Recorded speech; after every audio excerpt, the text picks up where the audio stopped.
Rasa tak terbalas episode 28. Julian sedang duduk di sofa ketika dia mendengar pintu kamar mandi terbuka. Saat mencoba menuju pintu, Julian melihat Jenny. Dia bangkit dari sofa dengan mulut terbuka lebar. Dia tidak percaya apa yang dilihatnya. Istrinya berdiri di depannya mengenakan sesuatu yang membuatnya terlihat sangat seksi dan menggoda. Dia bisa melihat pinggang rampingnya dan kakinya yang panjang dan ramping. Ia kecewa saat melihat benda merah menutupi belahannya. Ia ingin maju dan merobek benda merah itu, tetapi ia menahan perasaannya. Ketika Jenny melihatnya sedang menatapnya, dia mulai bergerak ke arahnya. Yasmin telah mengajarkannya beberapa hal yang dapat membangkitkan gairah seorang pria. Jenny memutuskan untuk mencobanya, tetapi tanpa ia sadari bahwa penampilannya cukup untuk membuat Julian terangsang. Sambil melingkarkan lengannya di leher pria itu, Jenny berjinjit dan mencium telinganya sambil berkata dengan suara menggoda, "Seperti yang Anda lihat, Tuan Julian." Julian menelan ludah dan berkata, "Jenny ini." Sebelum Julian bisa menyelesaikan kalimatnya, Jenny bergerak ke arah lehernya dan mulai menciumnya. Julian mengerang dan berkata, "Jenny, kurasa kau harus berhenti. Kalau tidak, aku tidak akan bisa mengendalikan diri." Jenny berhenti. Bergerak ke arah bibirnya, dia berkata, "Lalu siapa yang memintamu untuk mengendalikan diri?" "Baiklah, kita ikuti saja alurnya, oke?" Sebelum Julian bisa mengatakan apapun, Jenny mencium bibirnya Julian. Jenny bukan seorang pencium yang berpengalaman dan cukup ceroboh. Sambil melingkarkan kakinya di pinggangnya, Julian mengangkat dan memperdalam ciumannya. Bergerak ke arah lehernya, ketika Julian mulai mencium lehernya, Jenny berkata, "Ya Tuhan." Perlahan berjalan menuju tempat tidur, Julian membaringkannya di tempat tidur empuk dan meneruskan mencium Jenny. Sambil menatap matanya, Julian berkata, "Jenny, aku tidak berpikir kita harus melakukan ini." "Kau tidak mau melakukannya bersamaku?" tanya Jenny. Sambil memegangi wajahnya, Julian berkata, "Bukan seperti itu. Aku ingin memilikimu sekarang, tetapi dengan luka-lukamu. Aku tidak bisa mempertaruhkan kesehatanmu demi kesenanganku yang tidak perlu." Jenny tertawa dan berkata, "Aku sudah sehat sekarang. Lukaku sudah sembuh total, jadi kau tidak perlu menahan diri, oke?" Julian mencium keningnya dan bertanya, "Apakah kamu yakin tentang ini?" "Aku ingin menjadi satu denganmu, Julian. Jadikan aku milikmu selamanya," kata Jenny. Kata-kata Jenny membuat pikiran Julian meledak. Dia berhenti berpikir dan mencium bibirnya. Sambil mencengkeram ke mejanya, Jenny memejamkan mata dan mulai membalas ciumannya. Julian lalu mencium pipinya lalu matanya dan berkata, "Aku mencintaimu, Jenny." Jenny tertawa dan mulai melepas dasinya. Kemudian dia mulai membuka kancing kemejanya. Sementara Jenny membuka kancing kemejanya, Julian menggerakkan tangannya di sekujur tubuh Jenny. "Di mana kamu membeli ini?" Dari toko," kata Jenny. Julian tersenyum hangat, menatap Jenny penuh cinta. "Kamu harus membeli pakaian yang seperti ini lebih sering," katanya dengan nada menggoda.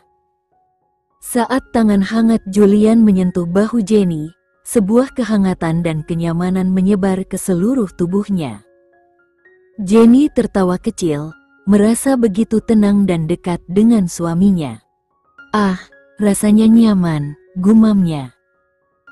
Tangan Julian berhenti sejenak saat hendak membuka kancing kemeja Jenny, dan ia menatapnya dalam-dalam. "Lepaskan ini sendiri," ucap Jenny lembut sambil tersenyum.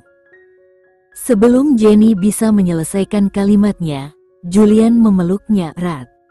Mereka tertawa bersama, menikmati momen penuh kehangatan itu. Julian melepaskan kemejanya dan dengan lembut menyentuh wajah Jenny, tatapan mereka terhubung penuh dengan kasih sayang. Julian berbisik, "Kamu sangat cantik." Dengan lembut, Julian mengecup kening Jenny, lalu turun mencium pipinya. Tangan mereka bertaut erat, merasakan kehadiran satu sama lain, saling melengkapi. Julian mengangkat sedikit tubuhnya, dan Jenny tersenyum padanya. Saat Julian mencoba melepaskan pakaian Jenny, ia tertawa kecil, "Kaitannya di depan, sayang," katanya sambil tersenyum menggoda. Julian tertawa kecil, sambil mengusap rambut Jenny dengan lembut.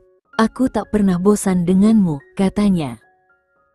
Ketika mereka saling menatap lagi, ada kebahagiaan yang tak terlukiskan di antara mereka.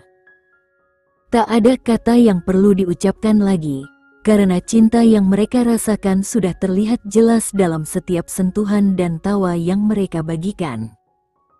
Mereka berdua terdiam dalam pelukan hangat, merasakan detak jantung satu sama lain. Jenny melingkarkan tangannya di leher Julian, membalas ciuman lembutnya dengan penuh perasaan. Tak ada yang lebih mereka butuhkan selain berada di sisi satu sama lain. Di saat itu, dunia terasa begitu sempurna. Jenny berbisik, "Aku hanya milikmu, selalu." Julian tersenyum, membelai lembut rambut Jenny dan berkata dengan nada penuh kepastian, "Dan aku akan selalu menjagamu, selamanya." Jenny yang pikirannya diliputi kenikmatan gagal menyadari sedikit nada posesif dalam suaranya dan berkata, "Ya, aku hanya milikmu. Hanya milikmu. Aku ingin kau masuk sekarang." Julian tertawa dan berkata lagi, "Jangan khawatir, ini hanya ditujukan untukmu, jadi ini pasti akan sangat cocok di dalam dirimu." Setelah berkata demikian, Julian memposisikan dirinya di atas tubuhnya, sambil berkata, "Ini akan sedikit sakit, oke?" Jenny menganggukkan kepalanya. "Katakan padaku jika ini tak tertahankan," kata Julian. Julian mulai berhubungan tubuh sama Jenny. Air mata Jenny mulai mengalir di matanya. Ketika Julian melihatnya menangis, dia panik dan bertanya, "Apakah kamu ingin aku berhenti?" "Apakah ini sangat menyakitkan?" Jenny perlahan membuka matanya dan berkata, "Tidak apa-apa. Lanjutkan saja." "Apakah kamu yakin?" tanya Julian. Jenny tersenyum dan berkata, "Setelah sampai pada titik ini, apakah kamu akan berhenti jika aku berkata begitu?" "Ya, aku akan melakukannya. Tidak ada yang lebih penting daripada dirimu dalam hidupku," kata Julian. Jenny tersenyum dan berkata, "Inilah alasan mengapa aku mencintaimu. Kamu tidak perlu melakukan ini jika kamu tidak mau," kata Julian. "Kamu sudah ada di dalamku, Julian, dan aku menyukai perasaan ini.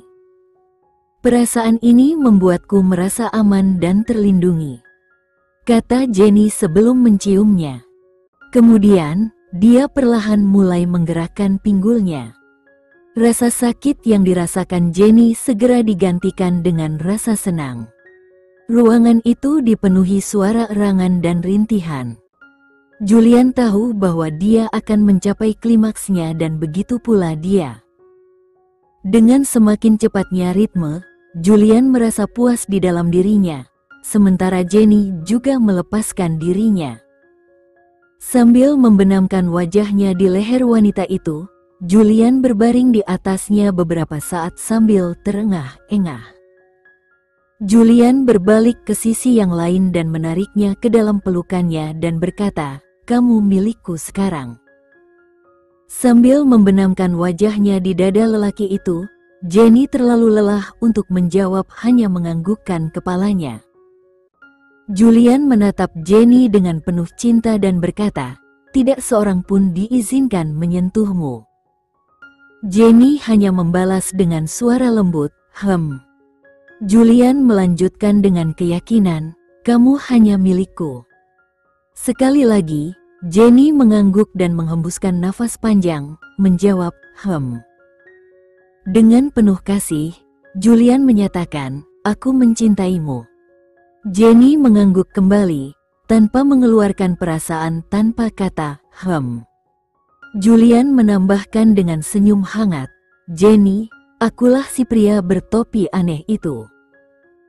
Julian menarik napas dalam, masih memeluk Jenny dengan lembut, dan berkata dengan suara rendah, aku adalah pria bertopi aneh itu. Jenny mendesah pelan, tertawa kecil, pasti kamu bercanda lagi. Sambil tersenyum lelah, ia memukul dadanya ringan dan berkata, kamu benar-benar masih sempat membuat lelucon, padahal aku sudah sangat lelah, Tuan Julian. Julian terdiam, menikmati kehangatan momen itu, hingga akhirnya Jenny mengangkat kepalanya dan menatapnya dengan mata sedikit menyipit, serius.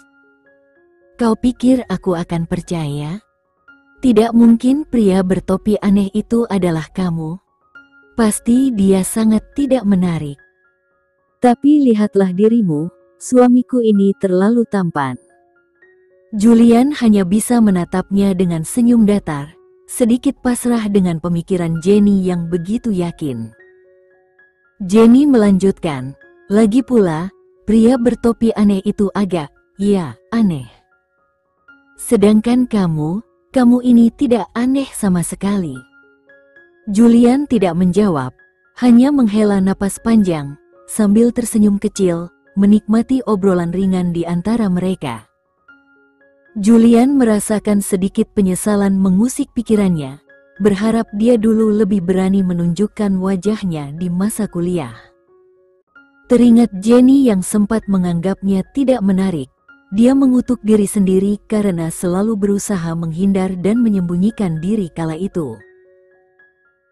Sambil memejamkan matanya, menikmati detak napas Jenny yang mulai tenang di dadanya, Julian ikut tenggelam dalam kehangatan momen mereka. Namun, di sisi lain kota, suasana jauh berbeda di rumah keluarga Pandegas. Raka mondar-mandir dengan ekspresi muram di dalam kamar, sementara istrinya, Dania, duduk di tepi tempat tidur, terseduh-seduh. Maafkan aku, Raka. Aku benar-benar belum siap, katanya di sela isak tangis.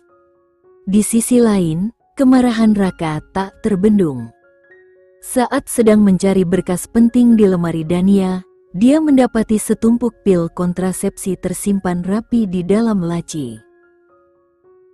Ketika dia menanyakan alasannya, Dania mengakui bahwa ia telah mengonsumsi pil tersebut cukup lama. Keinginannya untuk terus berkarir sebagai model dan menjaga bentuk tubuhnya membuatnya merasa memiliki anak akan menjadi penghalang. Setidaknya kau seharusnya bicara denganku tentang ini, ujar Raka, nadanya dipenuhi kekecewaan. Dania menunduk, air mata terus mengalir. Aku tahu ini salah. Seharusnya aku terbuka padamu. Tapi, kau tahu kan betapa aku mencintai dunia modeling ini?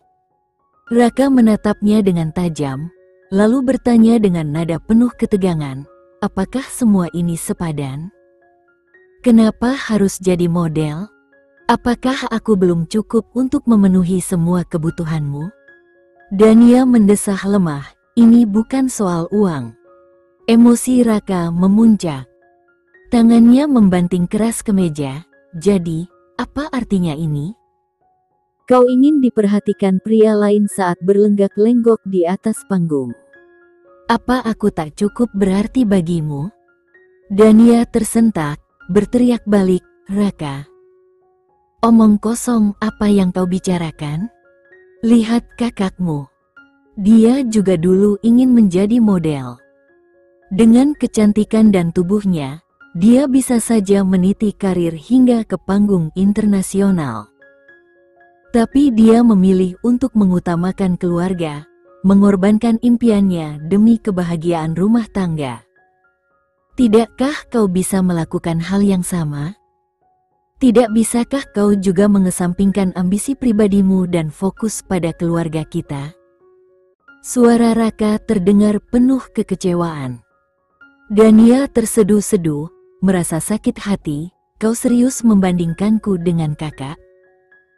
Raka tertawa sinis. Membandingkan? Tidak ada yang bisa dibandingkan. Jenny jauh lebih bijaksana darimu dalam segala hal.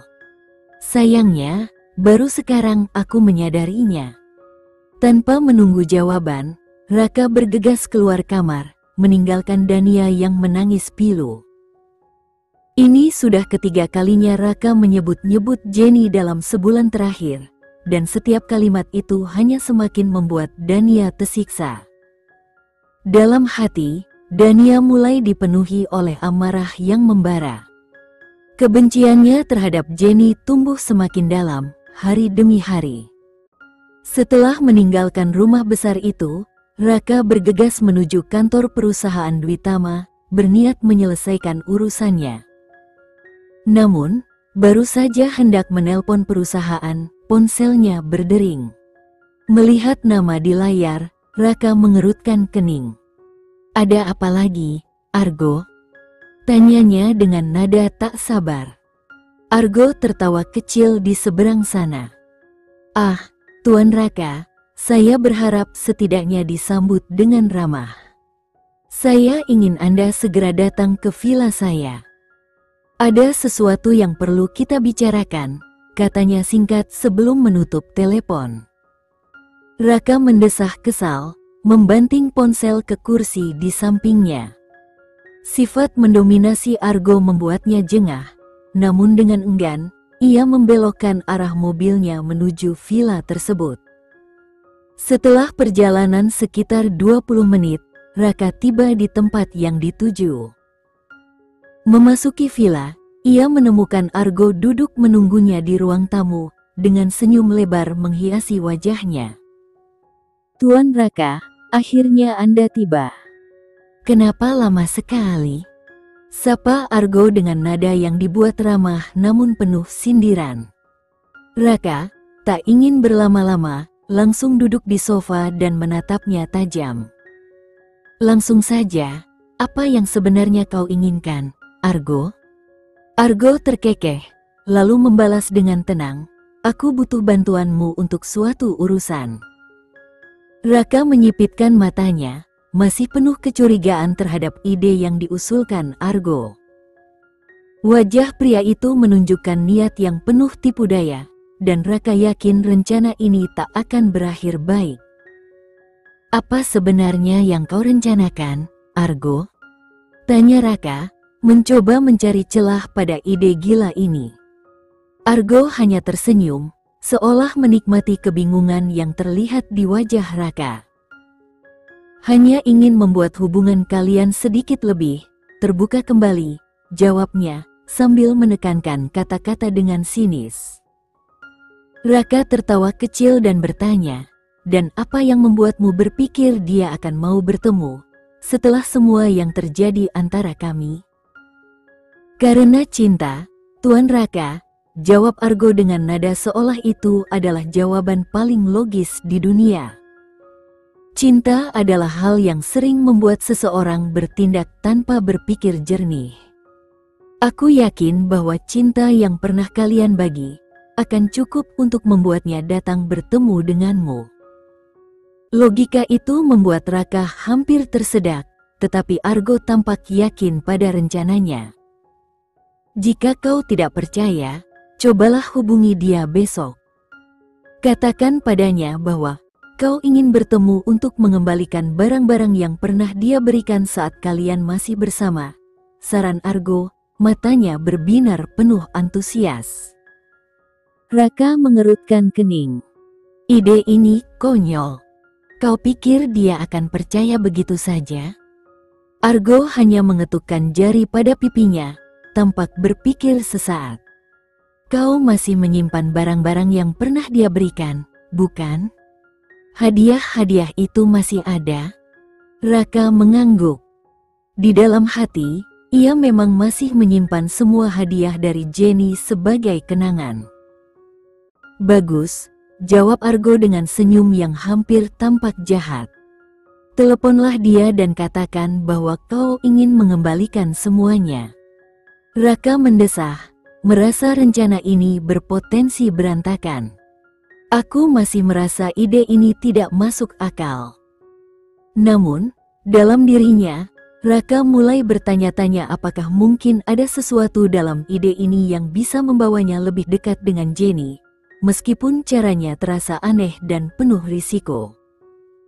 Argo tersenyum penuh kemenangan, seolah-olah yakin bahwa dia telah memikirkan setiap kemungkinan. Apakah kau takut rencanaku gagal atau takut kehilangan kenangan berhargamu dengan Nyonya Jenny? Tanyanya, sambil menatap Raka. Raka menghela napas dan menjawab, bukan itu masalahnya. Aku sudah menikah, dan aku mencintai istriku. Argo terkekeh kecil, seakan tidak mempercayainya. Tentu saja, katanya dengan nada mengejek. Namun, aku tidak peduli siapa yang kau cintai atau tidak. Yang aku inginkan hanyalah kau mengatur pertemuan di kafe, memberikan hadiah-hadiah itu, dan berikan sedikit pertunjukan untuk kamera. Sesuatu yang terlihat cukup intim untuk mengelabui siapapun yang melihat. Kau tahu maksudku, bukan? Raka terbelalak. Apa? Kau ingin aku bersikap seolah-olah sedang merayunya di tempat umum? Argo tertawa kecil. Tentu saja, aku tahu kau ingin melakukannya. Tapi jangan berlebihan, ingat kau sudah menikah, ucapnya dengan nada mencemooh. Raka menggelengkan kepala, tampak enggan. Rencanamu ini tidak akan berhasil. Aku yakin dia akan memberitahu Julian. Argo hanya tersenyum, senang karena sepertinya dia sudah memikirkan hal itu.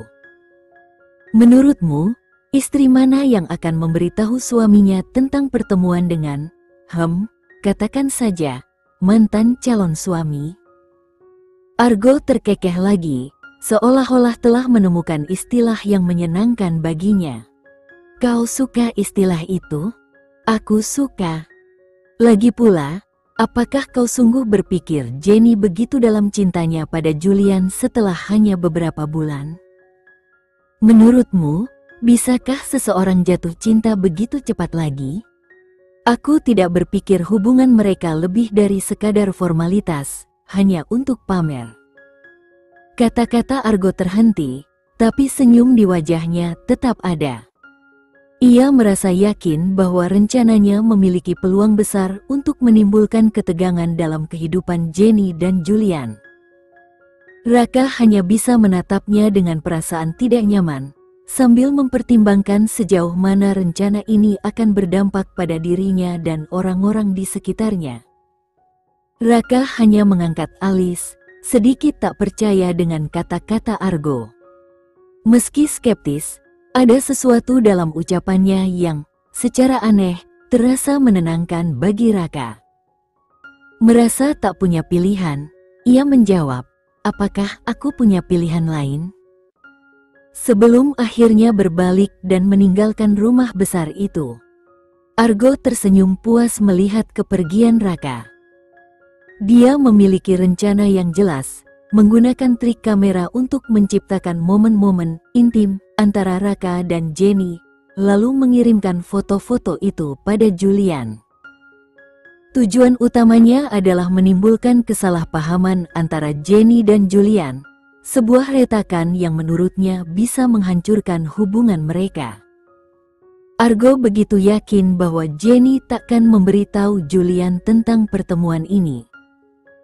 Dia membayangkan Jenny akan menemui Raka diam-diam, memberinya kesempatan sempurna untuk menyebarkan benih keraguan dalam pernikahan keluarga Baskara. Namun, tanpa dia sadari, Argo telah meremehkan kekuatan hubungan antara Julian dan Jenny. Ikatan mereka jauh lebih dalam dan kokoh daripada yang pernah ia bayangkan. Di tengah malam, Jenny mulai menyenggol lengan Julian, membangunkannya dengan pelan. Julian membuka matanya perlahan dan melihat Jenny duduk tegak dengan wajah cemberut. "Ada apa, Jenny?" tanya Julian sambil mengusap matanya. "Aku." Julian langsung terjaga, terlihat panik.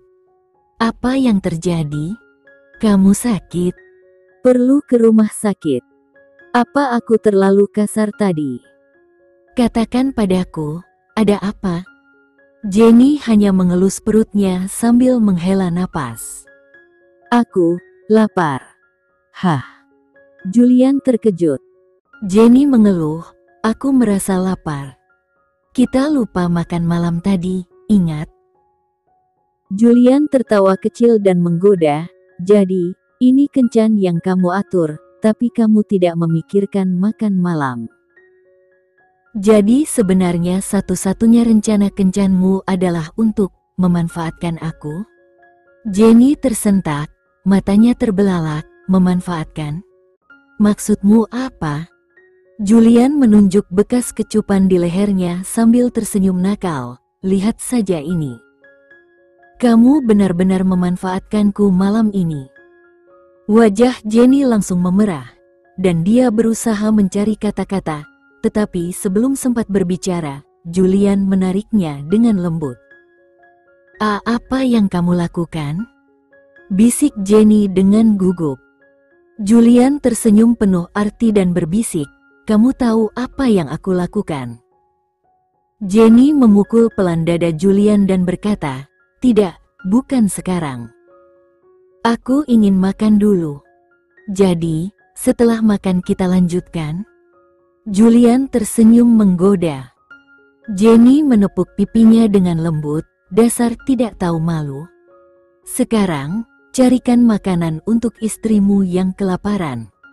Kaulah yang membuat energiku terkuras. Sekarang, beri aku sesuatu yang enak." Sambil mengecup bibirnya, Julian turun dari tempat tidur. "Mau makan apa?" "Apa saja yang cepat," jawab Jenny. Julian mengangguk dan mulai memesan beberapa hidangan. Sementara itu, Jenny berusaha turun dari tempat tidur untuk membersihkan diri, tetapi langsung merasakan nyeri di seluruh tubuhnya.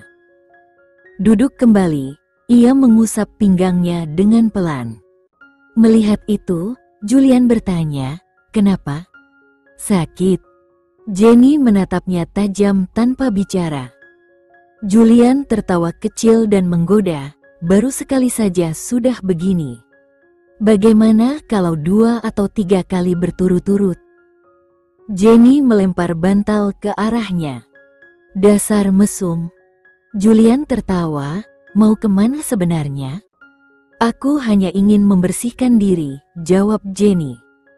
Julian menggeleng dan berkata, "Buat apa mandi sekarang? Setelah makan, kita bisa mulai ronde kedua, baru mandi bersama setelah itu." Jenny melotot, "Siapa yang bilang akan ada ronde kedua? Dan siapa juga yang mau mandi bareng kamu? Kenapa? Kau tidak mau mandi bersamaku?" "Bukannya aku tidak melihat apa-apa," kata Julian. "Bagaimana bisa kau begitu tak tahu malu, Julian?" teriak Jenny. "Baiklah, jadi kamu merasa malu untuk mandi bersamaku, tapi kamu tidak merasa malu dengan kenyataan bahwa kamu duduk telanjang di hadapanku," kata Julian. Jenny membelalakkan matanya karena terkejut, lalu cepat-cepat menutupi dirinya dengan selimut. Katanya, "Mengapa kamu tidak memberitahuku lebih awal? Anda mengharapkan seorang suami memberitahu istrinya untuk tidak duduk telanjang di depannya?" "Tidak, saya pikir lebih baik Anda tidak berpakaian," kata Julian. Jenny memutar matanya dan berkata, "Jadi, apa yang kau inginkan dariku? Berjalan telanjang kemanapun aku pergi?" Berjalan ke arahnya, Julian menariknya ke dalam pelukannya dan berkata, hanya aku yang diizinkan melihatmu seperti ini. Tidak ada pria lain yang diizinkan menyentuh sehelai rambut pun di tubuhmu." Sambil melingkarkan tangannya di leher pria itu, Jenny berkata, "Bagaimana kalau aku kabur dengan orang lain?" Julian tersenyum dan berkata, "Dengan kakimu yang pendek, seberapa jauh kau bisa berlari, Nyonya Jenny? Aku akan memburumu sebentar lagi." "Kakiku tidak pendek," kata Jenny. Sambil mencium sudut mulutnya, Julian berkata, "Pakai jubah mandi, makanannya akan segera tiba." "Berikan aku satu," kata Jenny. Setelah beberapa saat, makanan yang ditunggu pun tiba. Jenny segera meletakkannya di meja dan memanggil, "Julian, cepat keluar. Aku lapar." "Sebentar lagi, sayang," jawab Julian dari dalam kamar mandi. Jenny mulai menyajikan makanan untuk mereka berdua ketika tiba-tiba ponselnya berdering. Melihat layar, ia mengernyit melihat siapa yang menelepon, apalagi jam hampir menunjukkan pukul 2 dini hari. "Ada apa, Tuan Raka?" sapanya dingin. "Jenny, kau masih belum tidur. Kau harusnya tidur sekarang. Begadang tak baik untuk kesehatanmu," ujar Raka, mencoba terdengar perhatian. "Jangan basa-basi, langsung saja ke intinya," balas Jenny tajam. Menghela napas, Raka berkata, "Apakah kau punya waktu besok? Bisakah kita bertemu?" Jenny mengangkat alis, heran. "Dan mengapa kau pikir aku akan menemuimu? Aku ingin mengembalikan semua barang yang pernah kau berikan. Kita sudah sama-sama menikah, jadi sebaiknya kita akhiri semua ini," jelas Raka. Jenny tertawa kecil. "Hubungan kita sudah lama berakhir saat aku menikah dengan Julian. Lakukan saja apa yang kau mau dengan barang-barang itu. Aku akan menutup teleponnya." "Jenny, tunggu sebentar. Bisakah kita bertemu sekali saja? Ada beberapa hal yang perlu kusampaikan, tidak akan lama," pinta Raka. Setelah berpikir sejenak, Jenny menjawab, "Baiklah. Kirimkan saja alamat dan waktunya." Tanpa berkata lebih lanjut, ia segera menutup teleponnya. "Siapa itu?" Julian bertanya sambil memeluknya dari belakang. Nggak ada siapa-siapa. Ayo kita makan," kata Jenny. Sementara itu di rumah Pandegas, wajah Raka tampak lebih cerah dari bulan. Tiba-tiba kata-kata argo mulai masuk akal baginya. "Jenny masih mencintaiku." Raka bergumam pada dirinya sendiri. Setelah makan malam, Jenny kembali dijatuhkan oleh Julian. "Aku baru saja makan," Jenny mengeluh. "Itulah sebabnya kamu harus berolahraga agar bisa mencerna makananmu," Julian berkata sebelum mencium bibirnya. Sambil mengusap rambut hitam lembutnya, Jenny membalas ciumannya. Melepaskan bibirnya, Julian mulai mengecup leher gadis itu. "Julian, aku ingin memberitahumu sesuatu." Jenny mengerang ketika Julian tiba-tiba mulai mencium lehernya. Malam itu Julian dan Jenny melakukan, bukan hanya 2 kali tetapi 3 kali. Ketika hubungan cinta yang intens itu berakhir, hari sudah hampir pagi. Mengangkat Jenny yang setengah tertidur dari tempat tidur, Julian berjalan menuju kamar mandi. Mengisi bak mandi, dia menempatkan Jenny dalam bak mandi dan bergegas keluar untuk mengambil handuk. Mengambil handuk, Julian hendak pergi ketika dia mendengar telepon Jenny berdering. Julian awalnya memutuskan untuk mengabaikannya, tetapi ketika telepon berdering lagi, dia mengerutkan kening dan memutuskan untuk memeriksanya. Julian mengangkat teleponnya, namun begitu ia melihat siapa pengirimnya, ekspresinya langsung berubah menjadi muram. "Pesan 1, Cafe Red Hood, jam 5 sore. Pesan 2, menantikan pertemuan kita. Genggamannya pada telepon semakin erat, menandakan kegelisahan yang mulai merasukinya. Julian merasakan adrenalin meningkat, rasa penasaran dan kekhawatiran campur aduk di benaknya. Tanpa berpikir panjang, Julian melempar telepon ke tempat tidur dan bergegas menuju kamar mandi. Langkahnya cepat dan penuh determinasi, seolah-olah ingin menjauh dari semua yang terjadi. Di dalam kamar mandi, ia menatap diri sendiri di cermin, mencoba memahami arti dari pesan misterius tersebut dan apa yang akan terjadi selanjutnya. Sekian dulu ya video kali ini, kita lanjutkan lagi videonya di lain waktu. Oh iya, bagaimana menurut kalian? Semoga bisa sedikit menghibur kalian semua. Untuk teman-teman yang baru nonton, jangan lupa subscribe ya, hehehe. Dan kalau teman-teman ada yang ingin gabung langganan, bisa langsung gabung saja untuk dapat fitur yang menarik dan sedikit membantu Mimin. Terima kasih banyak sudah menonton, sampai jumpa lagi, bye bye bye.